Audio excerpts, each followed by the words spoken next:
শনিবার বিকেল থেকে প্রচণ্ড ক্ষুব্ধ কবি ফরিদ কবির। খুনিদের প্রতি প্রতিবাদ আর ঘৃণা জানাতে লেখকদের একজোট হয়ে কিছু করা উচিত বলে মনে করেন তিনি। প্রতিবাদের জন্য যারা ঝাঁপিয়ে পড়ছে না সেটা দেশের জন্যই খারাপ হচ্ছে। যারা মনে করছে তারা বেঁচে যাবে, তারা আসলে কেউ বাঁচবে না। যে কারণে সরকারের উপরে চাপটা আমাদের অব্যাহত রাখতে হবে, যাতে করে সরকার সক্রিয় হয়, পুলিশ সক্রিয় হয় এবং যারা অপরাধী তারা ধরা পড়ে।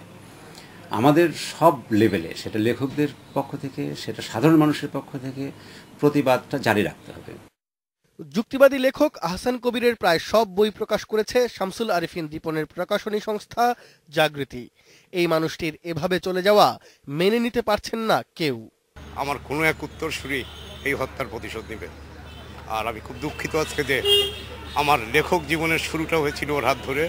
প্রথম বইটি বাদে পরপর 16টি বই আমার জাগৃতি প্রকাশনী থেকে বের হয়েছিল।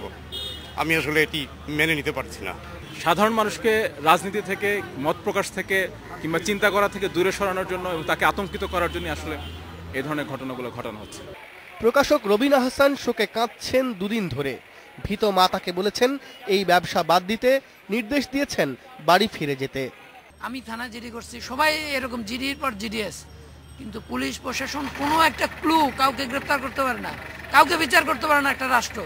এই যে বিচারহীনতা, এই বিচারহীনতার মধ্যে থেকে আমরা কার কাছে কি চাই?